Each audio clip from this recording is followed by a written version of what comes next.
함께 기도하겠습니다. 사랑의 아버지, 오늘도 주님께서 주시는 은혜와 사랑으로 주말을 맞이합니다. 한 하루를 또 한 주를 잘 보내고 주말을 맞이한 우리 성도들 주님 안에 잘 안식하게 도와주시고 평안함 가운데 주님의 날을 준비하며 예비일로서 이 날을 거룩하게 보낼 수 있도록 도와주옵소서. 예수님의 이름으로 기도드립니다. 아멘. 찬송가 336장 찬양하시겠습니다. 환난과 핍박 중에도 성도는 신앙 지켰네. 이 신앙 생각할 때에 기쁨이 충만하도다. 성도의 신앙 따라서 죽도록 충성하겠네. 옥중에 매인 성도나 양심은 자유 얻었네. 우리도 고난 받으면 죽어도 영광 되도다. 성도의 신앙 따라서 죽도록 충성하겠네. 성도의 신앙 본받아 원수도 사랑하겠네.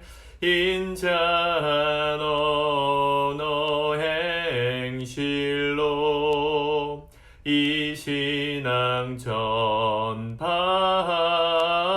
전파하리라.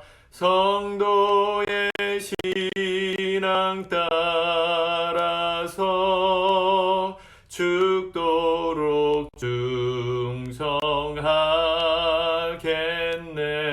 충성하겠네. 아멘. 아멘. 하나님의 말씀은 창세기 32장의 말씀입니다. 같이 읽겠습니다. 창세기 32장 시작. 야곱이 길을 가는데 하나님의 사자들이 그를 만난지라.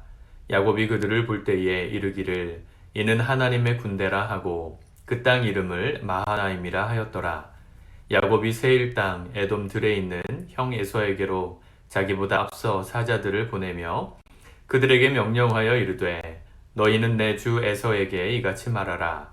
주의 종 야곱이 이같이 말하기를 내가 라반과 함께 거류하며 지금까지 머물러 있었사오며 내게 소와 나귀와 양떼와 노비가 있으므로 사람을 보내어 내 주께 알리고 내 주께 은혜 받기를 원하나이다 하라 하였더니 사자들이 야곱에게 돌아와 이르되 우리가 주인의 형 에서에게 이른즉 그가 400명을 거느리고 주인을 만나려고 오더이다. 야곱이 심히 두렵고 답답하여 자기와 함께한 동행자와 양과 소와 낙타를 두 떼로 나누고 이르되 에서가 와서 한 떼를 치면 남은 한 떼는 피하리라 하고 야곱이 또 이르되 내 조부 아브라함의 하나님 내 아버지 이삭의 하나님 여호와여 주께서 전에 내게 명하시기를 내 고향 내 족속에게로 돌아가라. 내가 내게 은혜를 베풀리라 하셨나이다. 나는 주께서 주의 종에게 베푸신 모든 은총과 모든 진실하심을 조금도 감당할 수 없사오나 내가 내 지팡이만 가지고 이 요단을 건넜더니 이제는 두 때나 이루었나이다.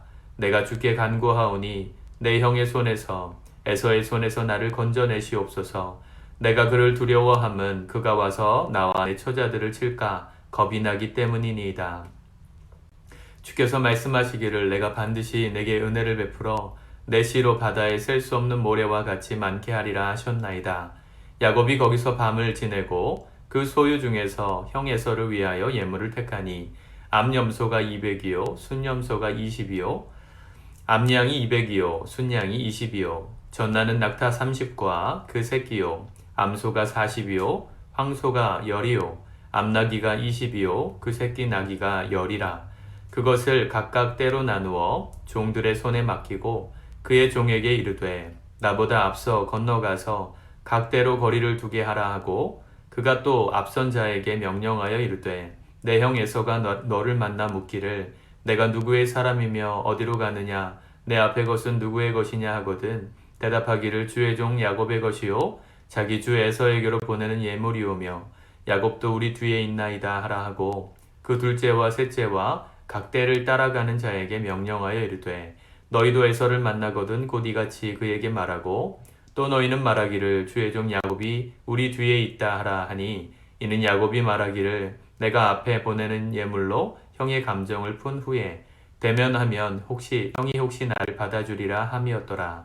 그 예물은 그의 앞서 보내고 그는 무리 가운데서 밤을 지내다가 밤에 일어나 두 아내와 두 여종과 11 아들을 인도하여 야폭나루를 건널세 그들을 인도하여 시내를 건너가게 하며 그의 소유도 건너가게 하고, 야곱은 홀로 남았더니 어떤 사람이 날이 새도록 야곱과 씨름하다가 자기가 야곱을 이기지 못함을 보고 그가 야곱의 허벅지 관절을 치매 야곱의 허벅지 관절이 그 사람과 씨름할 때에 어긋났더라.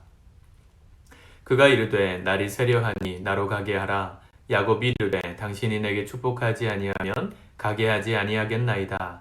그 사람이 그에게 이르되 내 이름이 무엇이냐? 그가 이르되 야곱이니이다.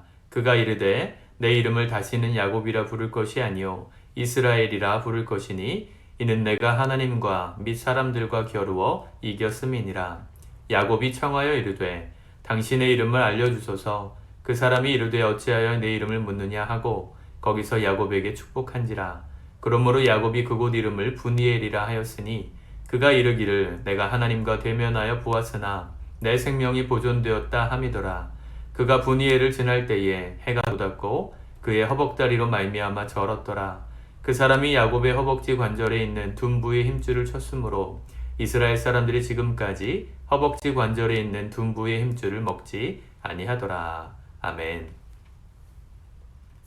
야곱이 형 에서를 만나기 직전의 장면을 설명하고 있습니다. 야곱은 자기가 라반의 집에서 모았던 많은 재물과 또 사람들을 데리고 지금 자신의 땅 가나안 땅으로 돌아가고 있습니다. 가나안 땅으로 돌아가는 길에 이 형 에서가 세운 에돔 족속 민족이 버티고 있었습니다. 그 길을 지나가야 하는데 야곱이 여러 가지 인간적인 방책을 먼저 사용하면서 형의 마음을 풀려고 무단히 노력하는 장면이 먼저 드러나죠. 7절에 보니까 야곱이 심히 두렵고 답답하여 자기와 함께한 동행자와 양과 소와 낙태를 두 떼로 나누고 또 이르되 에서가 와서 한 떼를 치면 남은 한 떼를 피하리라. 야곱은 어떻게 해서든지 형의 마음을 풀어서 목숨을 부지하고 싶었습니다. 20년이 지난 일인데 사람의 감정이 그렇게 쉽게 안 변하죠. 20년이 지나고 에서도 큰 민족을 이룰 만큼 부유해졌지만 이 동생 야곱이 자신에게 저질렀던 그 오점은 에서의 가슴에서 지울 수가 없었던 것 같습니다. 야곱은 그 상황을 잘 알고 있었기 때문에 어떻게 해서든지 자신이 살아남기 위한 방책을 발휘하죠. 9절에 보니까 하나님께 기도합니다. 하나님, 여호와여, 주께서 전에 내게 명하시기를 내 고향 내 족속에게로 돌아가라. 내가 내게 은혜를 베풀리라 하였나이다. 하나님께서 분명히 야곱에게 라반의 집을 떠나서 고향으로 돌아가라 말씀하신 그 약속의 말씀을 상기하며 기도하는 것입니다. 11절에 보니까 주께 간구하오니 내 형의 손에서 에서의 손에서 나를 건져내시옵소서. 내가 그를 두려워함은 그가 와서 나와 내 처자들을 칠까 겁이 나기 때문이다. 야곱은 하나님의 말씀을 받았지만 그 음성을 분명히 듣고 떠났지만 사실은 두려움이 찾아왔습니다. 야곱을 읽을 때마다 우리와 비슷하다고 느껴지는 점은 우리도 그렇잖아요. 주일날 목사님의 말씀을 통해서 우리를 향하신 메시지를 들어도 우리에게 주시는 약속의 축복의 말씀을 받아도 삶 가운데 우리가 막상 어려운 일을 당하고 곤란한 일을 당하고 내 힘으로 무엇인가 풀 수 없는 상황에 놓이면 겁이 덜컥 납니다. 이러다가 무슨 일이 생기는 건 아닐까? 내가 이러다가 우리 가족에게, 혹시 나에게, 우리 교회에게, 또 우리 자녀에게 무슨 일이 생기는 게 아닐까. 인간이 이렇게 약한 존재라는 것을 야곱을 통해 또 한 번 알 수 있죠. 우리와는 비교도 안 되는 믿음의 조상들 아닙니까? 하나님의 음성을 직접 듣고, 그때는 성경책이 없었으니까 하나님이 각자 사람들에게 직접 말씀하시던 시대입니다. 하나님의 음성을 듣고, 또 오늘 1절에 보면 하나님의 군대, 사자, 하나님의 사자, 이 마하나임, 하나님의 군대라는 군대를 만나잖아요. 그것을 눈으로 보았고, 하나님이 분명히 동행하고 계신다는 걸 분명히 눈으로 보고 귀로 들었음에도 불구하고 겁이 났어요. 이게 인간의 모습입니다, 사실은. 우리는 하나님에 대한 믿음, 신뢰를 무엇인가 확실한 체험을 하고 내 눈으로 보고 내 귀로 들어야 하나님이 살아계시다고 믿을 수 있을 것 같지만, 인간은 그렇게 들어도 하나님을 온전히 신뢰할 수 없는 죄인이고 깨어진 존재입니다. 죄로 인해서 우리가 그만큼 깨어졌어요. 우리의 지성이 지금도 대단하다고 말하지만 하나님이 창조하셨던 원래의 모습과는 비교도 안 될 만큼 망가져서 우리가 이성적으로 옳다고 판단하는 것조차 사실은 우리가 행하지 못하는 사람들입니다. 그렇지 않아요? 무엇이 옳은지 모르는 사람이 누가 있습니까? 근데 그렇게 살기는 정말 어려워요. 야곱의 이 겁이 나서 자신이 하고 있는 그 어떤 에서의 마음을 풀기 위한 자신의 노력을 아낌없이 하죠. 13절에 보니까 야곱이 거기서 밤을 지내면서 소유 중에서 형 에서를 위하여 예물을 택했다. 형의 마음에 이렇게 좀 노를 풀 수 있도록 제물로서 뭔가 형의 마음을 좀 이렇게 달래려고 시도를 하죠. 형을 위해서 준비한 예물의 목록이 14절부터 15절까지 나오는데요. 이게 어마무시한 겁니다, 여러분. 양과 염소가 암양, 순양 다 포함해가지고 440마리죠. 그 다음에 낙타도 30마리였고, 새끼도 줬고, 암소, 송아지가 40, 황소가 10마리. 소만 계산해 볼까요, 여러분? 소 한 마리가 얼마입니까? 소 한 마리 보통 거래하면 800만원에서 1000만원 정도 한다고 해요, 보통. 이 50마리잖아요. 황소와 암소가 40마리에 10마리니까 50마리. 50마리면 1000만원씩만 해도 얼마예요? 50억인가요? 1000마리가, 그쵸. 10마리면 1억이니까 5억이겠네요. 그죠? 5억. 이 소만 해도 5억이 넘어요, 지금 시가로. 거기다 낙타 30마리, 나귀 20마리, 말이 30마리였어요. 뭐 계산으로 수십억, 수백억 가까운 재산을 나눠서 에서 형에게 줄 만큼 야곱이 얼마나 번성한 부자가 되었는지를 알 수 있으시겠죠. 그게 전부가 아니고 둘로 나눴던 거거든요. 이 에서의 마음을 풀려고 자신이 가진 재산의 절반 이상을 지금 예물로, 그것도 뭐 100만 원, 200만 원이 아니고요. 수십억, 수백억을 형을 위해서 지금 보내고 있는 장면입니다. 그래도 마음에 두려움이 가시지 않아서 자신의 아들들, 자신의 와이프 다 먼저 보내고 나서 24절에 보니까 야곱이 홀로 남았어요. 혼자 남았어요. 최종적으로 모든 게 다 안 통하면 도망가기 위해서 야곱이 맨 끝에 남은 것이죠. 어떻게 보면 굉장히 비굴하고 비겁하고 용기 없고 찌질한. 근데 사실은 우리가 그렇게 살지 않습니까? 나는 좀 괜찮으면, 나만 괜찮으면 된다고 생각하는 게 인간의 본성 안에 다 있어요. 그가 마지막으로 모든 게 다 안 통했고 하나님도 안 도와주시고 모든 내가 시도했던 시도가 다 안 됐을 최후의 수단으로 두 다리를 가지고 도망가야 하는 그 절박한 마지막 최후의 보루를 남겨두고 그것만저 하나님께서 끊어버리십니다. 한 사람과 씨름을 하죠. 천사겠죠? 천사였을 것으로 학자들이 생각하는데 천사, 그 1절에서 만났던 하나님의 사자와 씨름을 했던 것 같아요. 씨름을 하다가 이 천사가 떠나가야 되는데 야곱이 바지가랭이 붙들고 안 놓아주니까 야곱의 이 허벅지 관절을 쳐서 부러뜨렸습니다. 걷지 못하게 된 거죠. 뛰어가서 마지막에 도망갈 수 있는 36회 주랭랑을 쳐야 하는 그 최후의 보루를 끊어버리신 거예요. 하나님 뭘 의도하신 걸까요? 하나님 분명히 약속하시지 않으셨습니까? 내가 너를 고향으로 안전하게 보내줄 거다. 평안히 가게 할 거다. 너로 인해 큰 민족을 이루게 할 거다. 약속하셨거든요. 그 약속을 온전히 믿지 못한, 그거에 대한 벌을 주신 거라고 말하는 건 아니지만 하나님께서 원하시는 것은요, 인간의 수단을 다 내려놓을 때 드디어 하나님께서 일하신다는 걸 보여주시는 거예요. 그렇다고 아무런 노력을 하지 말라는 게 아닙니다. 하나님 그거에 대해서 못했다 잘못했다 말씀하시지 않으시죠. 겁이 났고 야곱의 술수와 수단을 통해서 문제를 해결하려고 시도했고 그거 자체를 나쁘게 보시지 않으셨어요. 우리가 기도에 대해서 배워야 될 점이 여기입니다. 하나님께서 내게 말씀하신 게 있고 그거에 대한 응답을 받았다고 해서 우리가 해야 되는 것이 아무것도 없는 것은 아닙니다. 예를 들어서 나에게 걸어가야 될 비전을 보여주셨어요. 이렇게 살아라. 그렇게 살아가기 위해서 아무것도 안 해도 되는 것은 아니에요. 해야 되는 게 너무너무 많고 우리가 정말 최선을 다해서 우리가 할 수 있는 것들을 최선을 다해 해야 합니다. 야곱이 그렇게 한 것에 대해서 하나님 뭘 하신 적이 없어요. 다만 하나님 이외에 내가 내 노력과 내 수단을 통해서 문제를 해결하고자 하는 그 또 다른 우상, 하나님께서 하실 거라는 신뢰와 함께 내가 동역하는 게 아니고 하나님이 안 도와주시면 나라도 해결한다, 내가 한다, 이 나라는 우상이 완전히 끊어지는 그 순간 하나님이 역사하신다는 걸 야곱에게 보여주시는 것입니다. 야곱의 일생이 다 이렇습니다. 이제 조금 있으면 이제 요셉이 팔려가죠. 요셉이 사자에게 찢긴 줄 알고 곰에게 찢긴 줄 알고 슬퍼하면서 지옥에 가겠다, 죽을 거다 막 이렇게 하는 장면들을 다 보면요, 사실은 죽을 때까지 이 야곱은 하나님을 온전히 신뢰하지 못했던 사람 같아요. 우리가 다 그렇죠. 우리가 죽는 날까지 어떻게 얼마나 온전한 모습으로 하나님을 섬기겠습니까? 근데 중요한 건 뭡니까? 그때그때 하나님 앞에 겸손히 엎드려 기도하고 최선을 다해 기도하고 다리가 부러지면서까지 하나님의 날 좀 도와달라고 간절히 간구했던 그 절박한 야곱의 마음은 우리가 좀 배워야 합니다. 하나님께서 저와 여러분들 삶을 축복하시는 점 있습니다. 여러분, 삶이 힘들고 어렵지만 어렵다고만 고백하지 말고 하나님이 하실 일들을 기대함으로 하나님 찬양하고 간절히 기도하고 정말 우리가 할 수 없는 것들을 주님께 맡기면서 이번 주말을 보냈으면 좋겠습니다.